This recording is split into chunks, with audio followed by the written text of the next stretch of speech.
Tidak lupa sholawat serta salam senantiasa kita sampaikan kepada Nabi Muhammad SAW yang selalu umat muslim nantikan syafaatnya hingga kelak di yaumil akhir. Semoga kita termasuk ke dalam hamba yang akan memperoleh syafaat beliau. Baiklah, saya selaku pembawa acara pada siang hari ini akan membacakan susunan acara pada siang ini. Marilah kita buka acara pada siang hari ini dengan mengucap Bismillahirrahmanirrahim. Selanjutnya menyanyikan lagu Indonesia Raya.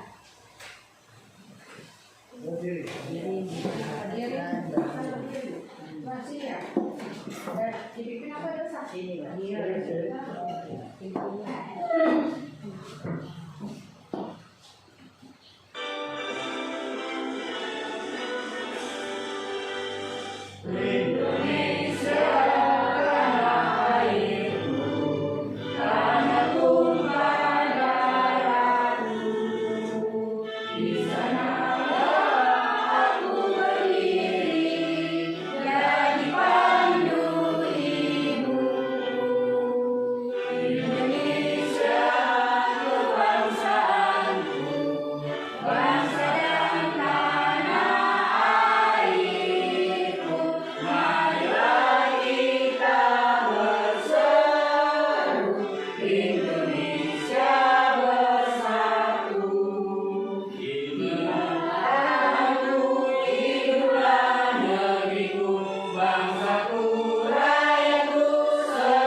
Hadirin dipersilakan dulu kembali.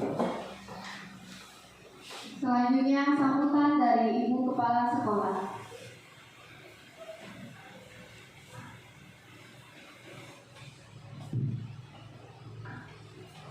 Assalamualaikum warahmatullahi wabarakatuh.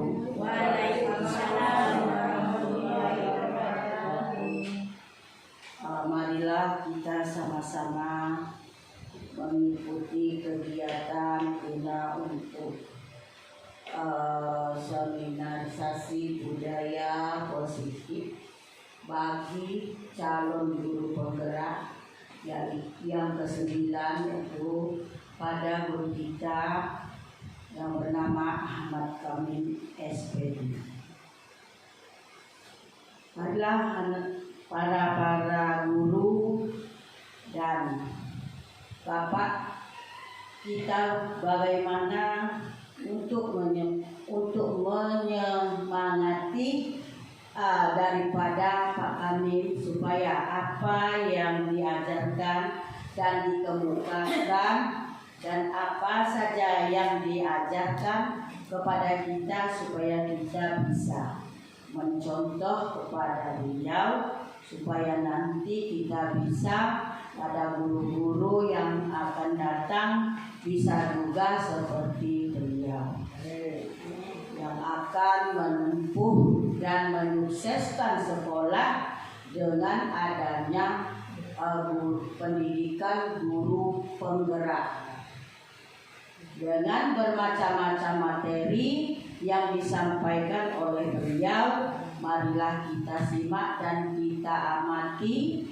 yang bagaimana teknisi cara beliau mengajarkan kepada kita, sehingga beliau yang sudah pengalaman, maka maka diberikan disamakan kepada kita yang belum mengenal namanya seminar budaya positif. Maka Pak Kamim nanti akan menjelaskan dan akan memberikan dorongan kepada kita supaya kita semangat juga untuk menggerakkan apa yang digerakkan di dalam sekolah. Tentunya kita ingin memajukan sasarannya dengan anak didik, supaya anak didik lebih pandai, lebih mengamati, dan lebih menghayati apa yang diajarkan oleh Pak Kamil, dan kita juga menyampaikan kepada anak-anak. Nah, demikian apa yang Ibu sampaikan. Mohon maaf kalau ada kekeliruan.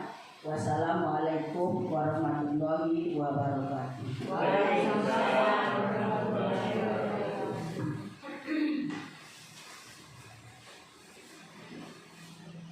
Selanjutnya yaitu acara desiminasi budaya positif oleh Bapak Ahmad Kamil. Kepada beliau kami persilakan.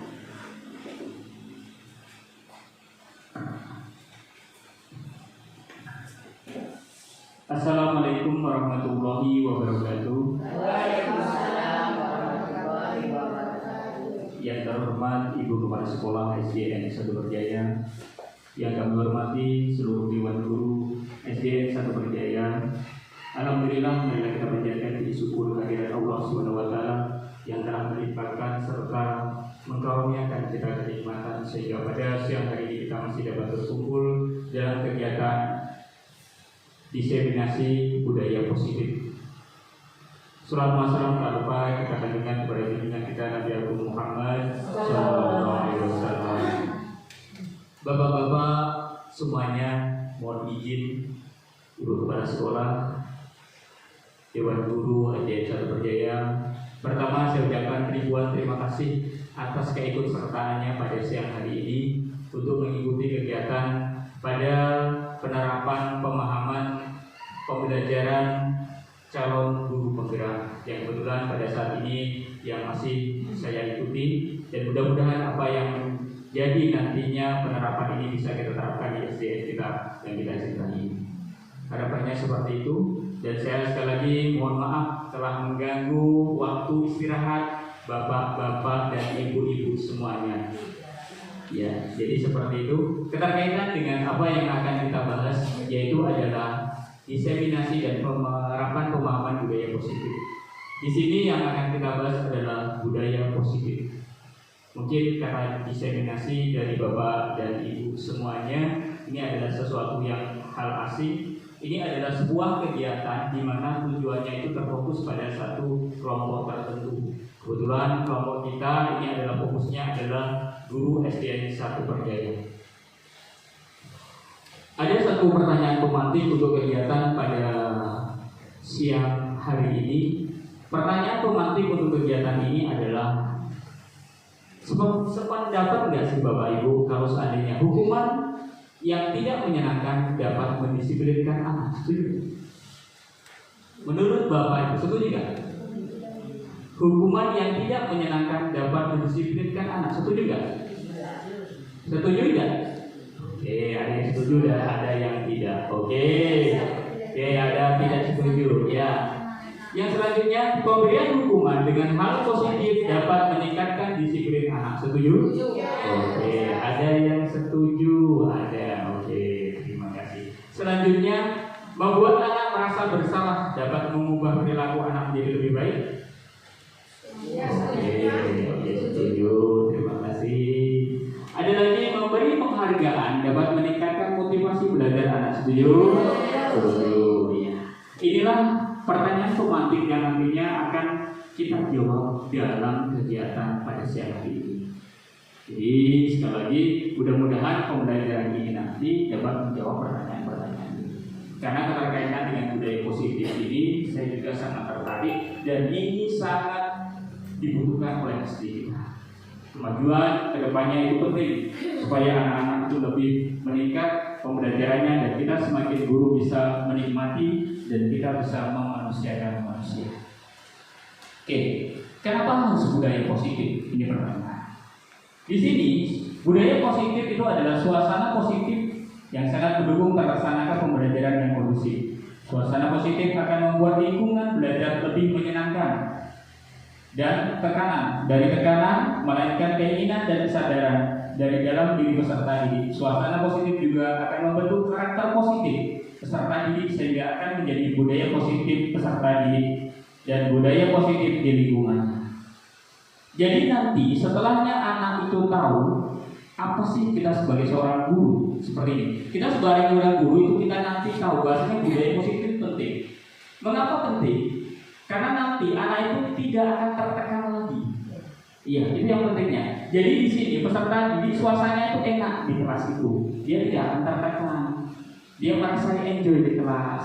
Semuanya tidak seperti kita masuk dalam sebuah ketekanan. Masuk di sini nanti harus aturannya seperti saya takut dan sebagainya. Ada beberapa hal yang harus nanti diterapkan oleh seorang guru.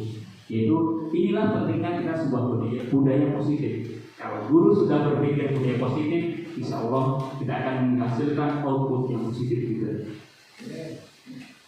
Di sini budaya positif itu adalah nilai ya Bapak Ibu ya. Itu adalah sebuah nilai atau keyakinan dari kebiasaan-kebiasaan di sekolah yang berpihak pada peserta didik sehingga peserta didik menjadi pribadi yang bijaksana dan bertanggung jawab. Karena apa? Kalau dia sudah menerapkan budaya positif, anak itu nanti tanpa kita hukum, tanpa kita suruh, dia akan merasa tahu ini adalah tanggung jawab saya sebagai seorang anak didik. Ini harus menjadi tanggung jawab saya menjadi seorang yang harus menerapkan pembelajaran di sini. Jadi seperti itu. Jadi kita menginginkan ini menjadi sebuah kebiasaan. Nantinya di kelas seperti itu. Jadi ya itu. Selanjutnya Bapak Ibu, ini akan kita bahas konsep inti budaya positif itu ada beberapa hal. Yang pertama itu adalah perubahan paradigma belajar. Seperti nanti kita perubahan paradigma belajar seperti kita sekarang sudah melalui paradigma. Perubahan dari kurikulum ke-13 ke kurikulum merdeka. Ini adalah sebuah paradigma yang harus kita gunakan. Mengapa? Semakin cepatnya perkembangan dunia, kita harus mengikuti teknologi, semuanya cepat. Dan kita makanya pemerintah sudah menerapkan pembelajaran yang sistemnya berbasis teknologi. Selanjutnya adalah disiplin positif, nilai kebajikan, kebutuhan dasar manusia, motivasi perilaku manusia, posisi kontrol guru, keyakinan kelas, dan segitiga restitusi. Inilah nanti yang akan kita bahas Bapak Ibu. Oke, selanjutnya kita pada pembelajaran dengan paradigma baru. Pembelajaran dengan paradigma baru merupakan pembelajaran yang dirancang berdasarkan prinsip pembelajaran berdiferensiasi. Sehingga para peserta didik belajar sesuai dengan kebutuhan, berdasarkan tahap perkembangan sesuai dengan teori psikologi modern untuk mewujudkan profil pelajar Pancasila. Saya yakin dari Bapak Ibu guru semuanya yang dari kelas 1 dan kelas 3 itu semuanya sudah penerapan adalah kurikulum merdeka. Ini saya yakin sudah tidak asing lagi. Jadi pembelajaran kita adalah pembelajaran berdiferensiasi. Apa sih maknanya? Kita harus menyesuaikan dengan minat dan bakat siswa. Tidak semuanya harus kita paksakan dengan sesuai keinginan kita. Tidak. Kita sebagai seorang guru harus melihat, oh anak ini adalah cocoknya pada visual. Dia pada cocoknya pada konsep menggambar. Gambar, melihat tayangan-tayangan. Oh anak ini melihat pada pendengaran. Kita harus tahu. Makanya dibutuhkan kita sebagai seorang guru harus tahu. Anak ini kita lihat di kelas kita. Oh di kelas kita ada yang suka menggunakan sistem adalah dia mendengar. Dia berarti audio. Oh anak ini rajin bergerak, aktif, olahraganya keren. Seperti kan kita ada seperti itu. Berarti ada jenis seperti itu. Jadi kita harus tahu berdasarkan berdiferensiasi. Kita lihat Bapak Ibu guru yang seperti itu. Oke. Selanjutnya kita melihat disiplin positif seperti tadi kita bahas. Disiplin positif berasal dari kata disiplina yang artinya belajar. Disiplin mengacu pada disiplin diri yang memiliki tanggung jawab terhadap apa yang dilakukan berdasarkan nilai-nilai yang diyakini. Disiplin itu konsepnya bukan pemaksaan, bukan aturan yang ketat. Disiplin itu mengacu pada disiplin diri, beri rasa tanggung jawab, karena makna dasarnya itu adalah belajar. Seperti itu. Selanjutnya, disiplin positif itu merupakan salah satu cara penerapan disiplin yang bertujuan untuk menumbuhkan kesadaran serta memberdayakan peserta didik tanpa imbalan, penghargaan ataupun reward, ancaman atau hukuman. Jadi tidak diperkenankan sebuah disiplin itu ini adalah tanpa imbalan, penghargaan, ancaman atau hukuman. Jadi kalau bisa nanti adalah kita disiplin positif, tidak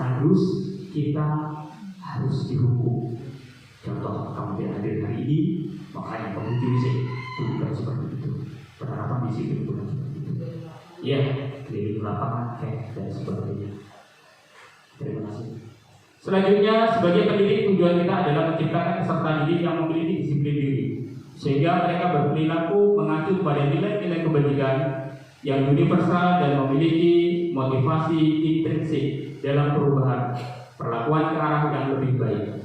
Perlu digarisbawahi Bapak Ibu, kita kadang membuat anak disiplin itu karena sebuah penghargaan. Sebenarnya tidak seperti itu. Yang dibutuhkan itu adalah dari intrinsik dalam diri mereka. Kebutuhan saya disiplin itu adalah kebutuhan saya. Saya menjadi pintar itu adalah kebutuhan saya, seperti itu. Jadi mereka benar berkebajikan untuk universal ini ya, memiliki motivasi intrinsik dari dalam diri, bukan dari luar. Disiplin positif adalah pendekatan yang digunakan untuk mendidik anak melakukan kontrol diri dan pembentukan kepercayaan diri. Yang pertama, tanpa kekerasan dan tanpa ancaman, memberikan komunikasi tentang perilaku secara efektif antara guru dan peserta didik. Jadi di sini perlu saya sampaikan, ini adalah mereka itu tanpa ancaman nantinya. Jadi disiplin mereka itu tanpa ancaman.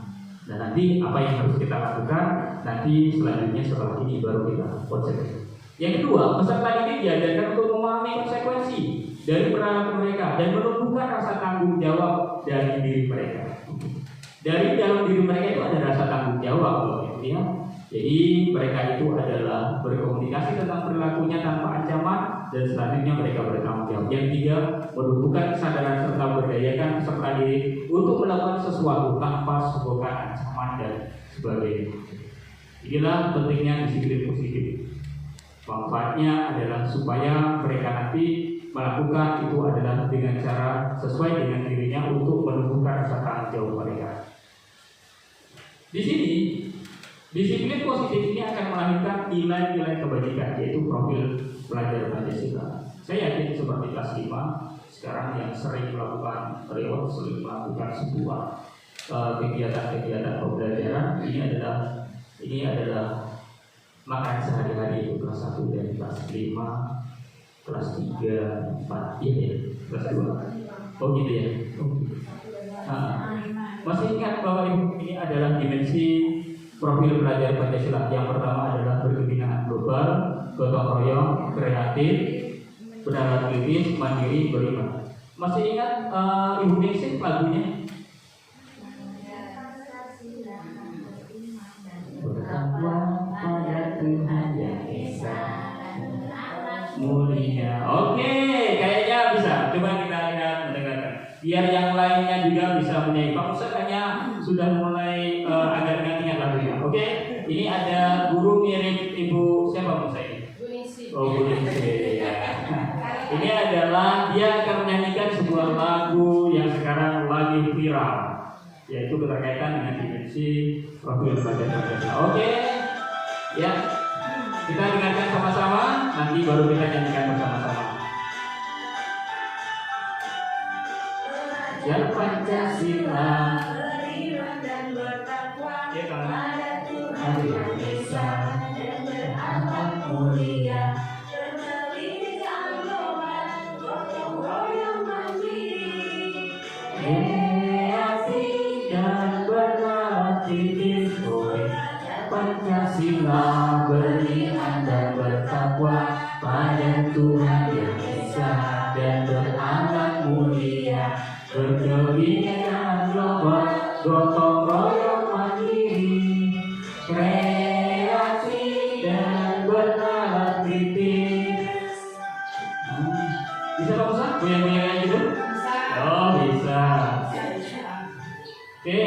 coba kita sekali lagi, baru nanti kita coba nyanyi bersama-sama. Oke, kita mulai. Ayo, 1, 2, 3. Pancasila. Beriman dan bertakwa pada Tuhan Yang Esa dan berakhlak mulia, berjuang global, gotong royong mandiri, kreatif dan bernalar kritis. Belajar Pancasila, beriman dan bertakwa pada Tuhan Yang Esa dan berakhlak mulia, bergerak global, gotong royong mandiri, kreatif dan bernalar kritis.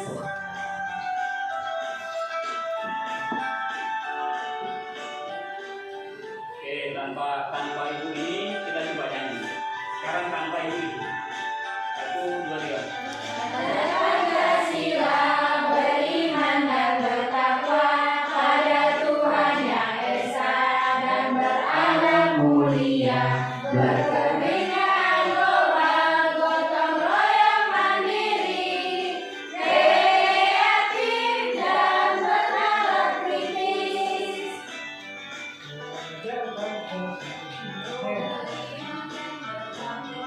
Pada Tuhan Yang Esa dan berakhlak mulia, berkebinekaan global, gotong royong mandiri. Ini mulai lupa ini. Mulai lupa ini lagunya nih. Tuh.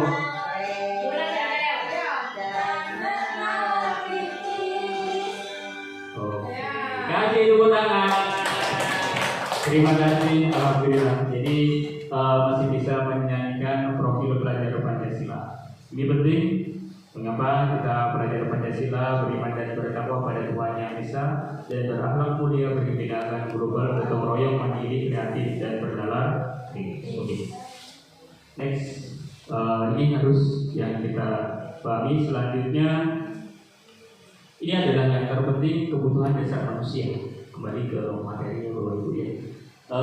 Kebutuhan dasar manusia adalah segala sesuatu yang kita lakukan untuk mendapatkan apa yang kita inginkan. Seluruh tindakan yang kita lakukan memiliki tujuan tertentu, dan semua usaha terbaik yang kita lakukan adalah dalam rangka agar kebutuhan dasar kita terpenuhi dengan baik. Ini adalah sebuah kebutuhan dasar manusia, itu ada 5, yaitu adalah kebutuhan bertahan hidup. Yang kedua, kebutuhan kasih sayang dan rasa diterima. Kebutuhan bertahan hidup mungkin kita di rumah, rasa kasih sayang untuk keluarga, kebutuhan pengakuan atas kemampuan, prestasi, ya, ini dari pemimpin, itu kebutuhan dasar manusia. Memang konsep manusia seperti itu. Kebebasan, manusia itu tidak ingin yang diikat-ikat. Anak juga tidak ingin yang terlalu dikekang. Itu tidak seperti itu. Yang kelima, kesenangan. Anak butuh kesenangan. Jadi guyonan, anak butuh candaan, seperti itu. Oke, next. Ini 5 kebutuhan dan contoh. Bertahan hidup itu adalah kita adalah pakaian, tempat tinggal, keamanan dan kesehatan. Ya, ini ada kasih sayang, rasa terima, rasa diterima, dipedulikan, berbagi kerjasama menjadi bagian dari kelompok. Anak-anak kita butuh yang seperti ini. Yang selanjutnya itu penguasaan. Harga dirinya perlu diakui juga. Keinginan untuk dianggap itu perlu. Anak-anak kita kadang seperti ini. Terutama anak kelas 1, bu saya bu, itu seperti itu. Mereka merasa ingin dianggap. Terus menjadi pemimpin. Anak kelas 6 pasti pemilihan pemimpin, ketua kelas, pemilih. Mereka semuanya pada ingin menjadi pemimpin. Ini memang kodratnya seperti itu. Berprestasi jelas. Mereka ingin diakui itu dan didengarkan. Kebebasan. Anak-anak ingin mandiri, memiliki pilihan, mencoba hal baru, mampu mengendalikan arah dirinya. Selanjutnya adalah kesenangan. Anak-anak itu butuh ya, namanya humor. Jadi kita ajarnya perlu dengan humor, guyonan, antusias, tertawa, itu enak. Jadi seperti itu. Ini adalah kebutuhan dasar manusia. Oke, sekarang yang terpenting kita melanjutkan ke penekanan terhadap apa yang kita bahas tadi. Ini adalah teori motivasi, hukuman, dan penghargaan serta restitusi. Teori motivasi dalam KBBI, Kamus Besar Bahasa Indonesia, arti motivasi adalah dorongan yang muncul dalam diri seseorang untuk melakukan atau berpikir dengan tujuan tertentu, baik sadar atau tidak sadar. Motivasi perilaku manusia itu konsepnya itu menghindari ketidaknyamanan, pasti. Anak-anak juga seperti itu. Konsepnya mereka itu motivasinya itu supaya dia tidak dihukum, lalu mendapatkan imbalan setiap apa yang mereka kerjakan. Itu motivasi ekstrinsik, maksudnya yang dari luar. Yang dibutuhkan itu sebenarnya motivasi intrinsik yang berasal dari diri anak itu sendiri, yaitu menjadi orang yang mereka inginkan dan menghargai diri sendiri dengan nilai-nilai yang berbeda. Oke, next. Ini Bapak Ibu, ini yang kita lakukan tadi. Kita mengenal 3 poin yang ini seharusnya ini adalah pembelajaran baru. Ini kemarin saya mendapatkan ini juga konsepnya konsep baru harus nantinya kita terapkan, yaitu hukuman, konsekuensi dan restitusi. Hukuman itu tidak terencana, itu terangkat tiba-tiba. Contoh, si Andi tidak mengerjakan soal. Andi ya? Oh Ardi. Oh ada Ardi. Jadi Ardi itu anak kesayangan ibu ya, anak kesayangan bunda itu kayaknya. Nah tiba-tiba, secara tiba-tiba, kalau hukuman itu jelas di lapangan, tiba-tiba. Jadi anak tahu-tahu hukuman, ya Allah seperti itu. Yang kedua, murid tidak tahu apa-apa yang akan terjadi, tidak dilibatkan. Jadi murid itu nggak tahu saya itu mau diapakan. Dia sudah dalam pikiran anak itu, sewaktu dia jelas tidak. Sekarang kumpulkan PR-nya, si Ardi langsung, aduh apa ini nanti kacau. Jelas dia kacau. Murid tidak tahu apa yang akan terjadi dalam dirinya. Di WC atau apa itu yang terjadi dalam hukuman. Bersifat satu arah, langsung tuju dengan dia. Tidak ada dua, satu arah. Hai, kamu melakukan perkara, lari, seperti itu. Yang kedua itu adalah berupa hukuman fisik. Fisik biasanya oke, lari, apa kayak seperti itu. Fisik yang dikejar. Yang kedua itu adalah psikis. Kalau anak ini adalah fisik atau psikisnya, psikolognya kena, Bapak Ibu. Kalau dia sudah dilakukan sebuah hukuman, psikolognya itu kena. Jadi secara psikolog dia kena. Nanti akan menjadikan dia akan leader, penakut dan sebagainya. Jadi seperti itu. Yang ini adalah konsekuensi. Kalau ini konsekuensi dan yang berbeda. Konsekuensi itu terencana dan disepakati. Kalau konsekuensi itu terencana. Halo anak-anak yang tidak mengerjakan PR, kita sepakati ya. Besok mau apa? Mau nyapu, setuju semuanya, setuju. Dia sudah paham. Bukan seperti ini, murid tidak tahu apa-apa. Dia saya tidak mengerjakan PR, alhamdulillah, saya nyapu lapangan. Itu adalah namanya konsekuensi terencana. Murid tetap dibuat tidak nyaman, dia tidak dibuat tidak nyaman. Namanya dia melakukan sesuatu hal yang melanggar, tetap dia tidak nyaman. Sikap guru selalu memonitor murid. Dia tidak terlalu satu arah, harus tunjuk-tunjuk dan sebagainya. Dia cuma memonitor. Halo Ardi, melakukan kesalahan apa? Iya Bu, saya melakukan sebuah kesalahan, saya tidak mengerjakan PR. Oke, apa yang kamu lakukan bisa Bu, saya menyapu. Paham?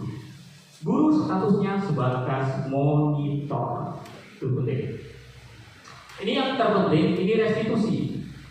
Restitusi ini adalah proses menciptakan kondisi bagi murid untuk memperbaiki kesalahan. Yang kedua, proses kolaboratif atau kerjasama yang mengajarkan murid untuk mencarikan solusi sendiri.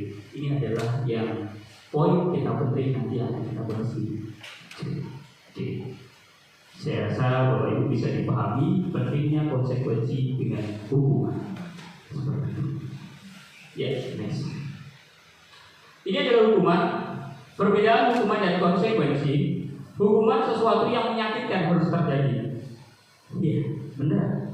Sama. Konsekuensi sesuatu yang harus terjadi karena dia sedang melakukan kesalahan. Hukuman membuat anak sakit fisik maupun hati dengan jangka waktu yang lama. Benar. Seseorang yang dihukum berkeliling lapangan dan sebagainya, dia melakukan hal-hal yang tidak baik, dia akan merasa seperti itu. Dia anak menghargai disiplin karena dia sudah tahu konsekuensinya. Sifatnya paksaan, stimulus dan tanggapan, ada tanggapannya. Yang kedua, mendorong anak menyakiti diri sendiri, mendorong anak agar mudah menyesuaikan diri sendiri. Ya, konsep diri yang buruk, konsep diri yang baik. Anak belajar untuk menyembunyikan kesalahan. Pasti, kalau namanya dihukum pasti. Mengapa tidak mengerjakan soal? Bu ketinggalan, bu ini, bu itu. Kalau hukuman seperti itu. Belajar untuk mematuhi peraturan ini. Hukuman sifatnya kadang marah kita. Rasa bersalah, dipermalukan, merasa tidak dihargai. Kehilangan hak, dibuat tidak nyaman, diasingkan untuk sementara saat. Tapi tetap dia masih ada konsekuensinya. Oke, sekarang ini ada sebuah pertanyaan. Sebenarnya Bapak Ibu tadi saya mau print, ternyata nggak jadi karena kita konsepnya tadi ini ada lembar kerja. Sekarang kita mau anggap lembar kerja ada. Sekarang saya tanya aja lah. Tadi sebenarnya saya mau bagi lembar kerja, tapi enggak. Ini sekarang coba saya mau tanya kepada guru. Ini tidak akan guru. Di sini isinya hukuman atau konsekuensi. Coba sekarang saya menanya, mencatat 100 kali dan di dalam buku kalimat saya tidak akan terlambat lagi karena terlambat ke sekolah. Hukuman atau konsekuensi? Hukuman. Oke. Kita nyata hukuman. Yang kedua, lari mengelilingi lapangan basket 2 kali karena terlambat hadir di sekolah. Konsekuensi atau hukuman? Hukuman. Oke. Murid diminta untuk mengerjakan PR saat jam istirahat karena belum mengerjakan PR. Konsekuensinya begitu? Konsekuensi. Oke, terima kasih. Selanjutnya apa? Oke, hukuman. Benar tadi ya? Oke, hukuman. Murid diminta untuk mengerjakan PR saat jam istirahat karena belum menyiapkan. Tadi apa? Konsekuensi. Ya, kita. Wah, guru SD satu Perjaya keren. Mantap. Alhamdulillah. Yang kedua adalah yang keempat adalah menggantikan kertas tugas teman yang telah dicoret-coret. Konsekuensi. Oke, gratis. Iya, kita. Konsekuensi. Jadi konsekuensinya telah melakukan kesalahan harus bertanggung jawab. Membersihkan tumpahan air di meja karena tersenggol pada saat belajar apa? Konsekuensi. Iya. Yes, keren. Murid disuruh untuk tidak mengenakan sepatu seharian di sekolah karena tidak mengenakan sepatu hitam. Apa ini? Hukuman. Iya, kita benar. Lari mengelilingi lapangan basket 2 kali karena terlambat 10 menit untuk pelajaran pejauh. Pelajaran pejauh ini? Apa? Kalau pelajaran pejauh kayaknya harus konsekuensi. Iya, jadi seperti itu. Kasih tepuk tangan semuanya. Terima kasih. Jadi inilah keterkaitan dengan konsekuensi dan hukuman. Sebelum kita di sini, konsekuensinya sebelum kita melihat hukuman dan konsekuensi, Bapak Ibu, sebelum kita masuk ke keyakinan kelas, mengapa kita ke keyakinan kelas? Coba sekarang saya mau kasih SPT boleh? Boleh? Yang lagi viral kru ya. Iya, yang lagi viral kayaknya kru. Nah, ini yang mudah-mudahan harus paham ini. Clue-nya adalah perhatikan kata-kata saya. Kalau meja itu 2, sapi itu 2, kereta api berapa? Halo? Berapa? Belum. Iya, itu 1. Meja 2, sapi 2, kereta api itu berapa? 2. Belum. Belum. Berapa tadi? Ada yang tadi berapa? Iya, 5. Benar. Dari mana 5? Perhatikan clue saya. Perhatikan perhatikan kata-kata saya. Turunnya kan seperti itu. Perhatikan kata-kata saya. Kalau kuda itu 2,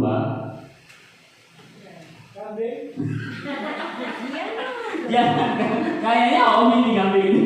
Kambing 2, harimau 3, makan berapa? Makan 2. Ya, itu pelajaran benar. Ya. Makan 2. Iya.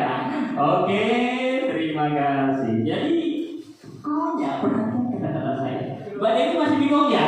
Oh iya, bingung dia, bingung. Silakan menikmati kebingungannya. Bu Liza masih bingung juga? Jadi itu perhatian. Sapi 2, kursi 2, kereta api berapa? 5, makan berapa? 2, Oh, buntar. Oke, terima kasih. Kasih Tuhan semuanya. Iya. Jadi sekarang yang lagi viral itu seperti itu. Oke, kembali kita ke materi kita. Terima kasih. Di sini adalah keyakinan kelas. Ini yang terpenting Bapak Ibu. Ini yang harus secepatnya kita terapkan di kelas-kelas kita. Mengapa keyakinan kelas bukan peraturan kelas? Ada yang mau tanya? Ada yang mau? Tahu mengapa kita berkeyakinan kelas? Oke, silakan. Silakan. Kalau keyakinan kelas itu berarti antara guru dan siswa itu meyakini ya peraturan itu Pak, akan meyakini. Tapi kalau peraturan kelas itu harus dilakukan. Oh gitu. Kadang kalau yang membuat peraturan itu guru, berarti siswa itu ada yang tidak menerima, sehingga kan. Tapi kalau keyakinan kita sama-sama meyakini. Oh gitu. Ya, kasih tepuk tangan. Ya, terima kasih. Bagus sekali apa yang disampaikan oleh Ibu Rani. Jadi yang dinamakan keyakinan kelas, di sini keyakinan kelas itu atas kesepakatan bersama, benar kan? Yang disampaikan. Sedangkan kalau peraturan kelas itu adalah hasil yang harus diharuskan. Jadi mereka merasa terpaksa. Ini yang penting. Jadi di kelas itu harus kita membuat pertama itu adalah keyakinan kelas. Jadi keyakinan kelas ini dibuat itu atas dasar kesepakatan kelas dulu disepakati. Halo anak-anak, sekarang yang tidak mengerjakan PR atau seperti itu, kira-kira keyakinan kelas kita apa? Ya Pak, ini. Oke, coba lagi keyakinan kelas kita apa? Seperti ini, dan ini bisa kita lakukan dengan seluruh guru. Baik itu guru mata pelajaran, kelas dan sebagainya, ini bisa. Tapi kalau untuk di kelas rendah, mungkin kelas tinggi sudah bisa ya. Apa kesepakatan kelas kita? Pak yang datang terlambat nyapu. Oke, kata. Suruh juga Pak. Tapi kalau dia di kelas 1 harus melalui pembimbing. Bukan guru yang menetapkan. Iya, pintar Bu. Jadi yang menetapkan itu adalah siswa kita sendiri. Jadi nanti murid itu tidak akan merasa terhukum. Jadi itu sudah ada kesepakatan mereka. Jadi seperti itu. Jadi nanti kita tidak terhukum. Merasa saya dihukum oleh guru. Enggak. Jadi mereka yang menyepakati semuanya. Sepakat. Jadi seperti itu. Ya, oke. Next. Keyakinan kelas merupakan salah satu disiplin positif yang dapat untuk diterapkan dalam membangun budaya positif di lingkungan sekolah. Dengan adanya sebuah keyakinan kelas, dalam setiap kelas diharapkan mampu mewujudkan tujuan dari pendidikan yang lebih berorientasi pada profil pelajar Pancasila. Oke, di sini Bapak Ibu seperti tadi yang disampaikan oleh Ibu Rani, bahwasanya itu adalah diterapkan dalam membangun budaya positif karena disepakati dengan bersama. Oke. Pembentukan keyakinan kelas bersifat lebih abstrak nyata daripada peraturan yang lebih rigid dan konkret. Keyakinan kelas berupa pernyataan yang universal, ya. Pernyataan kelas senantiasa dibuat dalam bentuk positif. Keyakinan kelas hendaknya tidak terlalu banyak sehingga mudah diingat dan dipahami oleh semua warga kelas. Keyakinan kelas sebaiknya sesuatu yang dapat diterapkan di lingkungan tersebut. Ya, jangan yang mungkin di luar nggak boleh, di masyarakat nggak perlu. Jadi yang ada di kelas itu aja. Semua warga kelas hendaknya ikut berkontribusi dalam membuat keyakinan kelas lewat kegiatan curah pendapat. Boleh. Jadi curah pendapat, bu kayak gini, bu ini bu, nah, boleh. Bersedia meninjau kembali keyakinan kelas dari waktu ke waktu. Contoh, dari waktu ke waktu semester ini, anak-anak kita keyakinan kelas kemarin seperti ini, gimana? Ayo kita ubah lagi yuk keyakinan kelas biar kelas kita untuk meningkat. Itu adalah dari waktu ke waktu. Seperti itu. Oke. Contoh membentuk keyakinan kelas. Itu keyakinan lebih menggerakkan seseorang dibandingkan mengikuti serangkaian peraturan. Anak-anak kalau disuruh membuat ini, anak-anak akan merasa senang. Lebih menggerakkan seseorang dibandingkan dengan mengikuti serangkaian peraturan. Kalau peraturan anak-anak merasa tertekan. Nah ini ya, ini adalah kesepakatan kelas kita. Nanti kesepakatan kelas kita, nanti kalau seandainya Bapak Ibu kan ada 3 kali masing-masing. Ayo kita buat kesepakatan kelas apa? Nanti ditempel-tempel seperti ini. Nah baru nanti dibuat di print, ditempelkan di kelas masing-masing. Ini kesepakatan kalian seperti itu. Nih, peserta ini membaca keyakinan kelas yang telah mereka sepakati. Sudah kan? Ini sudah ditempel konsepnya. Ini karena ini adalah anak yang sudah dewasa kelas 6. Jadi mereka lalu membacakan, salah satu membacakan dan didengarkan oleh semua anak. Ini adalah kesepakatan yang mereka buat dan nantinya menjadi keyakinan kelas. Selanjutnya ini hasil keyakinan kelas. Contohnya, ya, bertanggung jawab mengerjakan tugas piket, bersikap jujur. Ini seperti ini. Tadi kan ada di kesepakatan kelas, seandainya seseorang tadi melanggar hukuman suruh seperti ini. Bahasanya di keyakinan kelas itu harus, tadi ada kata-kata dari awal, bersifatnya itu adalah sifatnya berbudaya positif, bertanggung jawab mengerjakan tugas piket, bersikap jujur, bersikap tenang saat pelajaran berlangsung, bersikap sopan dan menghormati guru, saling tolong menolong, hidup rukun dengan teman. Oke, jadi keterkaitan dengan materi yang tadi. Jadi di sini kita sekarang ke 5 posisi kontrol bagi guru. Tadi kita sudah membahas. Jadi saya rasa Bapak Ibu guru sudah ada bayangan nanti untuk keterkaitan dengan keyakinan kelas. Jadi dibuat kesepakatan kelas di kelas-kelas itu seperti apa, dibuat keyakinan kelas nanti di print, tempelkan di kelas seperti itu. Konsepnya seperti itu. Sekarang 5 posisi kontrol guru. 5 posisi kontrol guru ini ada nanti konsepnya, bahasanya itu tidak baik. Seperti tadi pada awal kita telah mempelajari keterkaitan dengan pertanyaan pemantik. 5 posisi kontrol guru itu ada guru sebagai penghukum, ada guru yang membuat rasa bersalah, ada guru yang statusnya jadi teman, ada yang guru statusnya jadi pemantau, dan ada guru yang statusnya jadi manajer. 5 posisi kontrol itu seperti itu. Penghukum, ada yang guru suka menghukum, ada pembuat rasa bersalah, ada yang jadi teman, ada yang jadi pemantau, dan ada yang jadi manajer. Kalau sekarang di sekolah sekarang terkaitan dengan kurikulum ini sudah mulai, kayaknya guru-guru itu sudah mulai menjadi teman, ya seperti itu.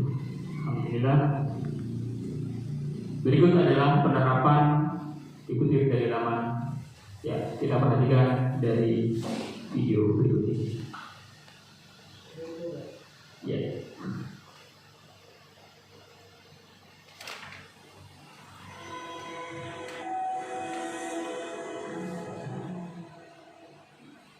Lima posisi kontrol itu adalah 1. Posisi penghukum, 2. Posisi pembuat rasa bersalah, 3. Posisi teman, 4. Posisi pemantau atau monitor, dan 5. Posisi manajer. Untuk lebih memahami kelima posisi tersebut, mari kita saksikan kasus Naren yang terlambat hadir 20 menit di sekolah dan melihat bagaimana kelima posisi kontrol dalam menghadapi masalah tersebut.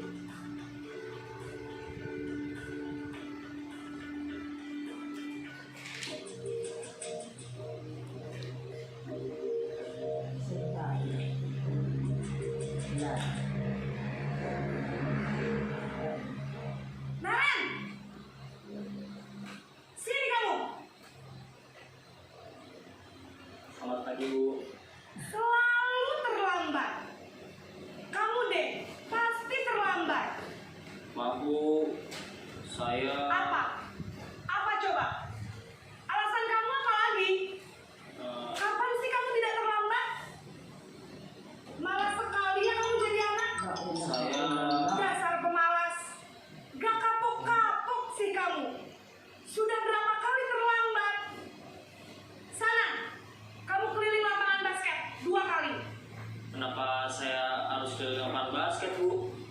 Kenapa? Kamu melawan Ibu? Berani-beraninya jawab. Sudah terlambat, masih berani jawab pula. Sekarang, keliling lapangan basket 5 kali sekalian. Biar kapok. Cepat. Pergi sana ke lapangan basket.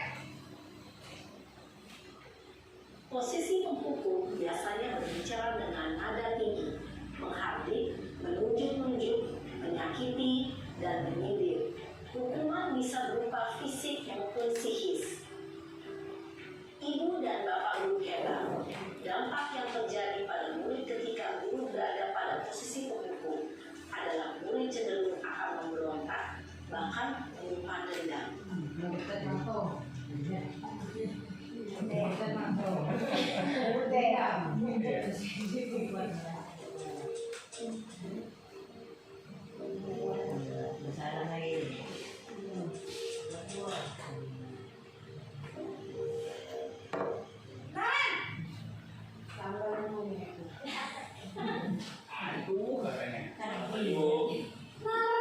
Naren, kamu kenapa terlambat lagi, nak? Ya Tuhan, Naren, kamu senang ya bikin ibu susah ya? Kalau kamu terlambat lagi, nanti ibu yang ditegur bapak kepala sekolah, nak. Disangka ibu tidak bisa membina kamu. Duh, gimana ini? Maaf, Bu. Duh, Gusti Naren. Kamu suka ya kalau ibu tegur bapak kepala sekolah? Terus, sekarang ibu harus tulis apa ini di buku absen? Ini kamu sudah sering terlambat loh. Ibu harus apa coba? Maaf, Bu. Maaf sekali. Ya sudah, lain kali jangan bikin ibu susah lagi ya, nak ya. Ibu tidak akan kuat lagi kalau kamu begini terus. Bisa jantungan kalau ibu tegur bapak kepala sekolah. Sana cepat, kelas. Maaf ya, Bu. Maaf sekali. Posisi pembuat rasa bersalah berbicara dengan nada tenang, cenderung lembut. Namun kata-kata yang diutarakan membuat murid merasa menjadi orang yang gagal, memandang buruk dirinya sendiri, merasa tidak berharga, dan tidak sanggup membahagiakan orang lain. Ketika guru mengambil posisi pembuat rasa bersalah, murid akan menganggap dirinya yang bersalah dan ia akan menyimpan emosi negatif tersebut di dalam dirinya.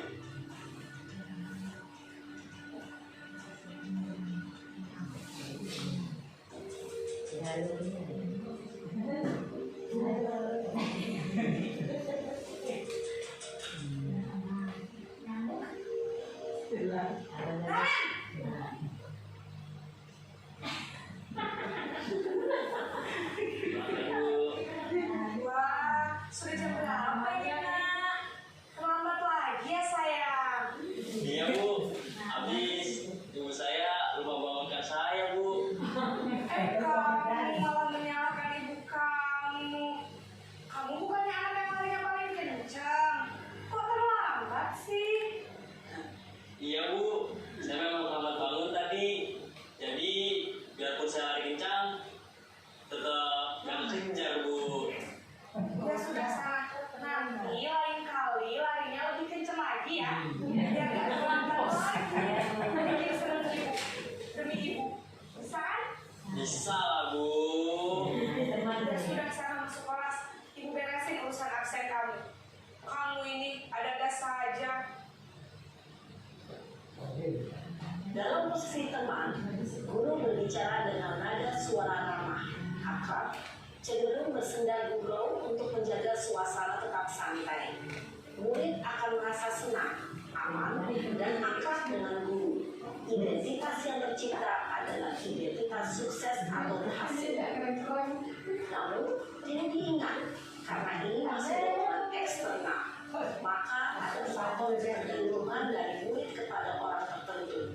Di sini, guru absennya, sehingga di lain waktu, murid bisa berperilaku baik, namun hanya kepada orang-orang tertentu saja.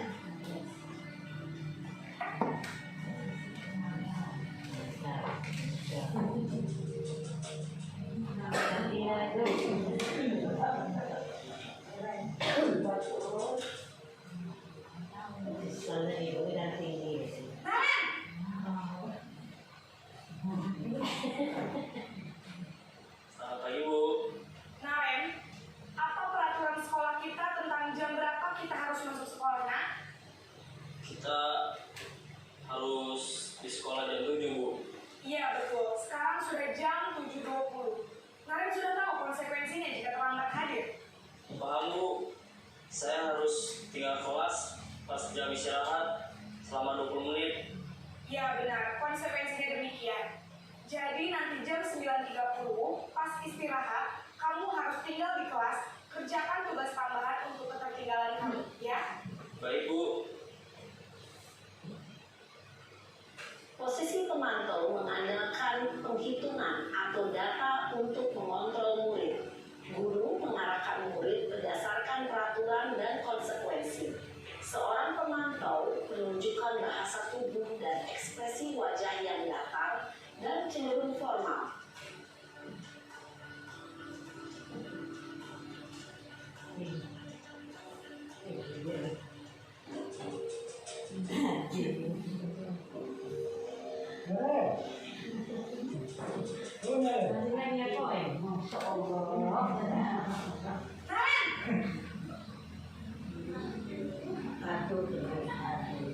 Selamat pagi Bu.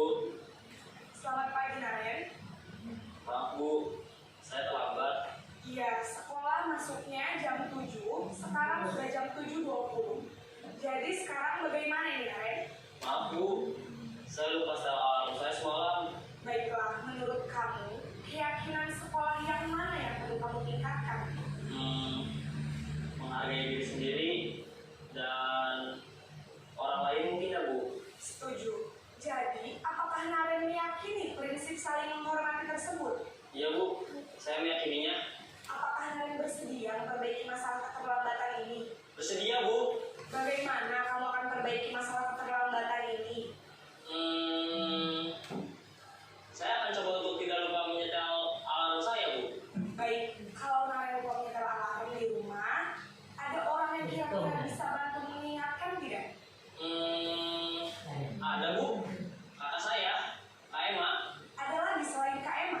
Selain Kak Emma, ada ibu saya. Baik, jadi yang mengingatkan Naren adalah Kak Emma dan ibu kamu ya? Kira-kira akan mulai setel alarm kapan nih, Naren? Setelah pulang sekolah, akan segera saya lakukan. Baik, jadi Naren akan setel alarm untuk bangun besok pagi dan akan diingatkan oleh kakak dan ibunda Naren ya. Ada lagi yang mungkin perlu dilakukan Naren agar tidak terlambat bangun lagi. Tidak ada Bu. Baik Naren, terima kasih untuk kerjasama kamu. Sekarang kamu perlu kembali ke kelas untuk belajar. Baik Bu, terima kasih. Posisi manajer adalah posisi kontrol yang disarankan untuk membimbing murid memiliki sikap disiplin yang positif, yaitu murid yang mandiri, bertanggung jawab, dan dapat memecahkan masalah. Tujuan dari posisi ini adalah agar murid dapat berefleksi atas tindakannya. Guru akan dengan tulus memberikan pertanyaan-pertanyaan bermakna, sehingga membuat murid dapat belajar dari kesalahannya dan mencari sebuah solusi untuk menyelesaikannya. Ibu dan Bapak guru hebat, setelah mengamati adegan kelima posisi kontrol tadi, kira-kira posisi mana yang paling ideal? Posisi mana yang dapat menunjang motivasi intrinsik murid? Ya, tentu posisi manajer. Posisi ini memang posisi ideal yang ingin dituju setiap pendidik. Pada posisi inilah, guru dapat menerapkan disiplin positif yang berpihak pada murid, yang memerdekakan murid. Perjalanan seorang pendidik tentunya tidak mudah untuk sampai pada posisi seorang manajer. Namun, tujuan kita pasti, yaitu menciptakan murid-murid yang mandiri, merdeka, dan bertanggung jawab. Semoga penggambaran 5 posisi kontrol yang telah diperlihatkan ini dapat menjadi ajang refleksi bagi kita semua, agar dapat terus mengasah dan menerapkan disiplin positif yang memerdekakan murid. Mari terus berlatih dan bersemangat. Selamat menerapkan. Salam yang bahagia, Ibu dan Bapak guru hebat.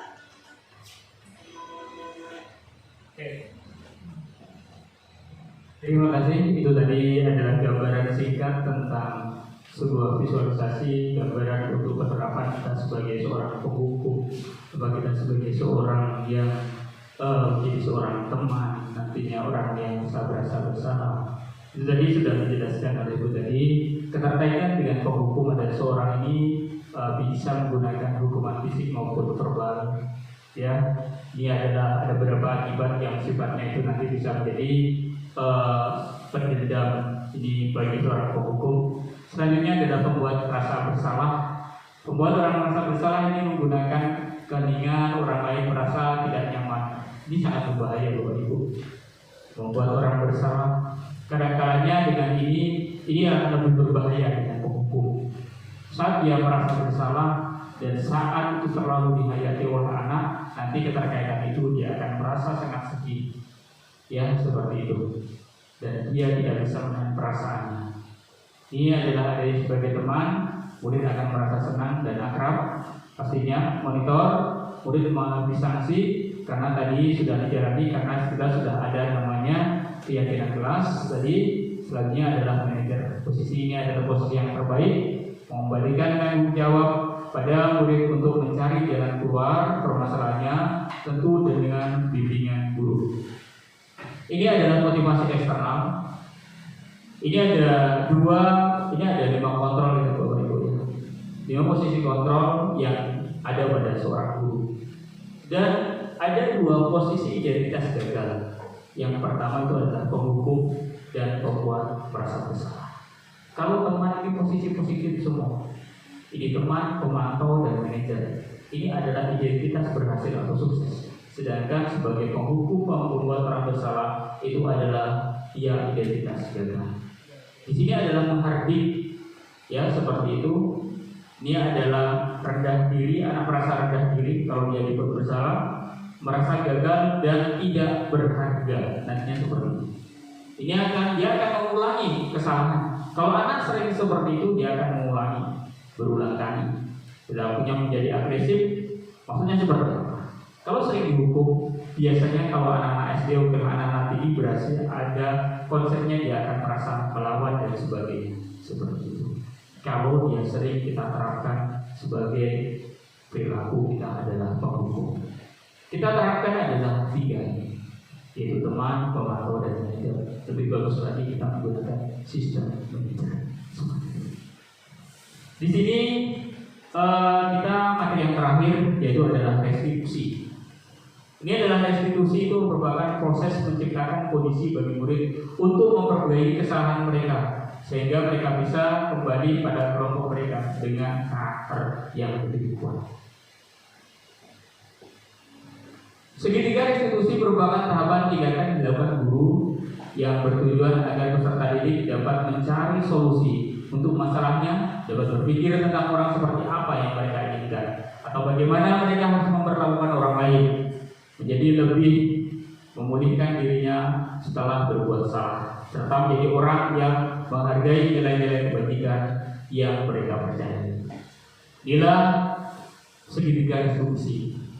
Sebagai seorang guru, kita harus bisa pertama menstabilkan identitas anak saat anak melakukan sebuah kesalahan. Yang kedua adalah menanyakan keyakinan. Ini adalah nanti menanyakan keyakinan, dan ini adalah menanyakan keyakinan. Ini yang sesuai. Yang pertama, makanya kita butuhkan adalah kesepakatan kelas dulu. Setelah kesepakatan kelas kita terbuat, kita membuat keyakinan kelas. Jadi saat anak melakukan sebuah kesalahan, kita bisa menanyakan keyakinan kelas. Anakku, tahukah keyakinan kelas kita? Iya Bu, iya Pak. Seperti itu. Yang selanjutnya adalah validasi tindakan yang salah. Apa yang akan kamu lakukan setelah kamu tahu atas dasar keyakinan kelas yang kamu lakukan? Seperti itu. Segitiga restitusi adalah suatu proses dialog yang dijalankan oleh guru atau orang tua agar dapat menghasilkan murid yang mandiri dan bertanggung jawab. Ini sifatnya ya Bapak Ibu ya, sifatnya seperti kita guru BP dipanggil seperti itu atas kesalahan seperti itu. Oke, ini sebenarnya ada sebuah video. Oke, kita next. Oke, di sini kita menstabilkan identitas. Berdasarkan prinsip membuat kesalahan adalah bagian dari proses pembelajaran. Jadi seandainya ada anak salah, kita akan panggil, kayak anakku, seandainya siapa Iwan ataupun Susi berbuat salah itu wajar. Tidak ada manusia yang sempurna. Ibu juga pernah melakukan sebuah kesalahan, ibu juga pernah terlambat, bapak juga pernah terlambat, seperti itu. Ya itu seperti itu. Jadi itu kita yang pertama adalah menstabilkan identitas. Saat dipanggil dia bisa kayak ya enjoy, nyaman seperti itu. Jadi dia tidak merasa tertekan. Nah kamu terlambat lagi, tidak. Jadi halo Susi, melakukan kamu tadi melakukan kesalahan. Iya Pak. Oke, berbuat kesalahan itu tadi wajar, terlambat. Bapak juga pernah melakukan hal seperti itu. Nah itu adalah kita menstabilkan identitas. Selanjutnya adalah validasi tindakan yang salah.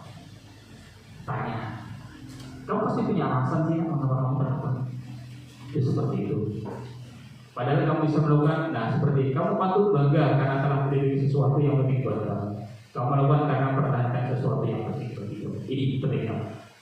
Jadi ini alasan kamu punya alasannya Mbak, saya terlambat karena saya seperti tadi saya tidak dibangunkan oleh orang tua dan sebagainya. Oke. Jadi kita bisa validasi tindakan, kita bisa mengetahui apa permasalahannya. Berdasarkan prinsip setiap pelaku berupaya memenuhi sesuatu kebutuhan tertentu. Oke, next. Menanyakan keyakinan. Setelah keyakinan telah kita buat, baru kita bisa menanyakan. Wahai anakku, Susi, apa keyakinan kelas kita bahasanya kebetulan dia Bang? Kita ada boleh terlambat, oke, boleh. Kita akan disiplin di kelas, oke. Nilai-nilai apa yang telah disepakati bersama itu seperti ini. Seperti apa gambaran kelas yang dia menurut kamu ingin jadi orang yang seperti apa? Itu adalah sifatnya menanyakan. Jadi perlu secara garis besar melalui segitiga restitusi itu nanti diharapkan satu murid menjadi lebih kuat secara pribadi. Dia tidak akan merasa ketakutan. Dia tidak akan menjadi murid yang takut dengan guru takut seperti itu. Membuka wawasan murid agar dapat menyelesaikan. Jadi dia tahu saya terlambat karena saya bangun siang. Saya bangun siang karena saya nonton HP. Terlalu lama sampai akhirnya. Permasalahan itu kan nanti dia akan terselesaikan. Murid semakin percaya diri, mandiri dan merdeka. Seperti itu. Oke, itulah Bapak Ibu keterkaitan dengan apa yang dapat saya sampaikan pada siang hari ini, keterkaitan dengan budaya positif, penerapan dari pembelajaran, calon guru penggerak angkatan 9 Kabupaten Bogor Timur. Sekali lagi saya ucapkan terima kasih atas ikut sertanya dari Bapak Ibu guru semuanya. Dengan harapan mudah-mudahan dengan konsep tadi yang kita peroleh ilmu yang saya sampaikan pada siang hari ini, biarpun tidak terlalu banyak, mudah-mudahan nanti bisa diterapkan di SD 1 Berjaya ini. SD 1 Berjaya ini merupakan SD kebanggaan kita bersama dan mudah-mudahan kelak menjadi SD yang lebih bagus lagi seperti itu. Dan dari saya, apabila ada kesalahan dan kekurangan, saya mohon maaf yang sebesar-besarnya dan mudah-mudahan mari kita bersama-sama untuk maju dengan SD 1 Berjaya. Dan ini masih ada beberapa hari lagi untuk pendaftaran calon guru penggerak. Bagi Bapak Ibu guru yang berkeinginan untuk mengikuti kegiatan calon guru penggerak, monggo ayo kita sama-sama berjuang bersama-sama. Oke. Itu ada Ibu Riza, ada Ibu Nengse yang masih muda-muda. Iya. Oke, seperti itu. Ya, seperti itu Pak. Oke, jadi harapan saya seperti itu. Kita sama-sama biar bisa menikmati. Kamu saya masih muda, senyumnya masih manis itu Pak. Senyumnya masih manis. Kita tinggalkan seperti itu. Ya. Cukup sekian dari saya. Akhir kalam, billahi taufiq wal hidayah. Wassalamualaikum warahmatullahi wabarakatuh. Dan saya kembalikan kepada pembaca. Terima kasih kepada Bapak Ahmad Kamim atas ilmu yang telah disampaikan kepada kami. Tibalah kita di acara terakhir yaitu penutupan. Demikianlah serangkaian acara yang telah kita lalui bersama. Semoga bermanfaat bagi kita semua. Saya akhiri. Wassalamualaikum warahmatullahi wabarakatuh. Waalaikumsalam warahmatullahi wabarakatuh. Oke, terima kasih.